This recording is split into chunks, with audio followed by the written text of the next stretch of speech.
অন্নপূর্ণা ভান্ডার যারা form fill up করেছেন এখনো টাকা পাননি কিংবা টাকা এখনো এই মাসে ঢোকেনি, তাদের জন্য আজকে আমাদের আপডেট থাকবে। আমাদের চ্যানেলে নতুন হলে এই ধরনের আপডেট পাওয়ার জন্য এখনই আমাদের চ্যানেলকে সাবস্ক্রাইব করুন। প্রথম যেটা আজকে বলার, আগস্ট মাসের টাকা এখনো কিন্তু ঢোকেনি। এই মাসের 17 তারিখে টাকা ঢুকবে, মানে আর জাস্ট 2 দিন ওয়েট করলে কিন্তু 17 তারিখ আপনার অ্যাকাউন্টে টাকা ঢুকবে। এখন ফাইনালি জানিয়ে দেওয়া হয়েছে এই অন্নপূর্ণা ভান্ডারে কারা টাকা পাবে আর কারা পাবে না। চলুন আজকে আমাদের সেটা নিয়েই জানিয়ে দেওয়া আলোচনা, যে কারা অ্যাকচুয়ালি টাকা পাবে এবং কত টাকা পাবে, কারা পাবে না। প্রথম কথা হচ্ছে, কালকেই মুখ্যমন্ত্রী স্যার জানিয়ে দিয়েছে এবং সেটাই ছিল ফাইনাল বৈঠক। এই ফাইনাল বৈঠকে যেটা ক্লিয়ার করা হয়েছে সেটা নিয়ে আজকে আমাদের আলোচনা থাকবে।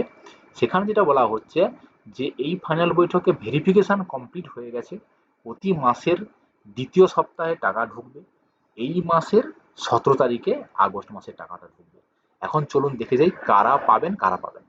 প্রথম পয়েন্ট বলছে, 25 থেকে 60 বছরের মধ্যে যে সমস্ত মহিলারা বিধবা ভাতা পেতেন তারা আর বিধবা ভাতাটা পাবেন না। সে জায়গায় তারা অন্নপূর্ণা ভান্ডারটা পাবেন। অন্নপূর্ণা ভান্ডারের টাকাটা যেহেতু বেশি হচ্ছে 3000 টাকা, আর বিধবা ভাতাটা কত ছিল, 1000 ছিল, 1500 হয়েছে, ওইটা আর পাবেন না। 1500-এর জায়গায় শুধু অন্নপূর্ণা ভান্ডারটাই পাবেন। ক্লিয়ার? মানে বিধবা ভাতা কিন্তু আর পাবেন না।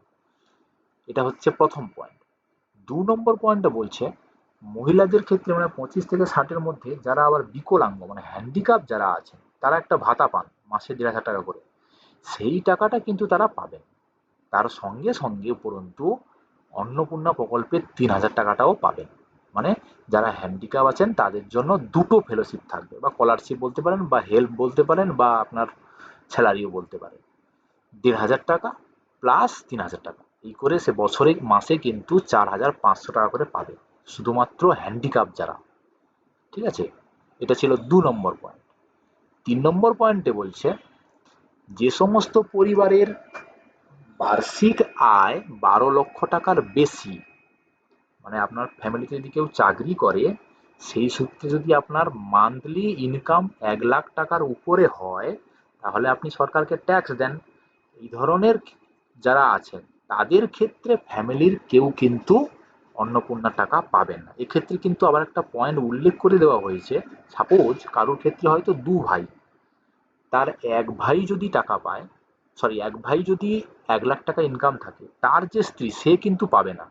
কিন্তু এখানে বলা হচ্ছে তার যে বোন যদি থাকে সে কিন্তু পাবে, কিংবা তার ভাই যে আছে ভাই বিয়ে করলে তার স্ত্রী কিন্তু পাবে। এখন যে ইনকাম করছে 1 লাখ টাকার উপরে, তার রেশন কার্ডের সঙ্গে যদি তার মায়ের নাম যুক্ত থাকে, মানে ফ্যামিলি যদি এক হয়, সেক্ষেত্রে মা আর স্ত্রী দুজনে বাদ যাবে। বাদ যাবে না তাহলে কারা?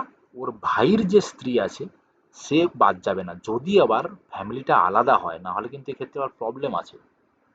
বুঝতে পেরেছেন? আর এদিকে হচ্ছে বোন যদি থাকে সে পাবে।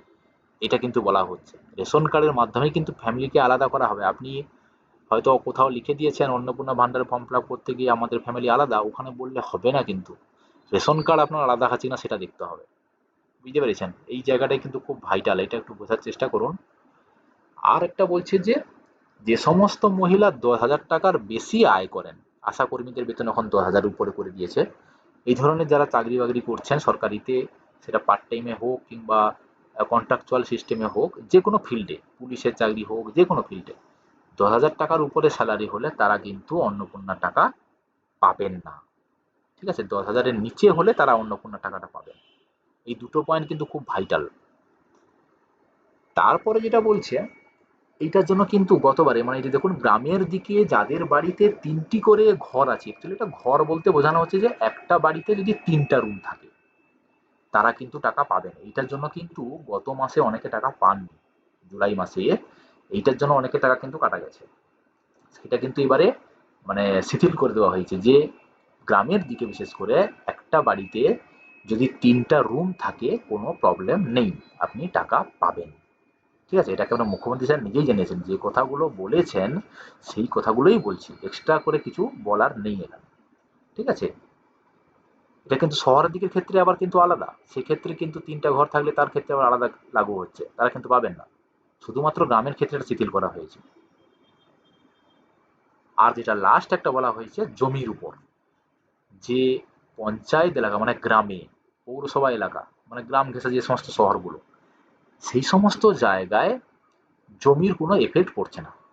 মানে ফ্যামিলিতে জমি যে যাই থাকুক না কেন পিএম কিষাণও পাবেন, আবার এদিকে অন্নপূর্ণা ভান্ডারও পাবেন, এদিক দিয়ে কোনো টেনশন নেই।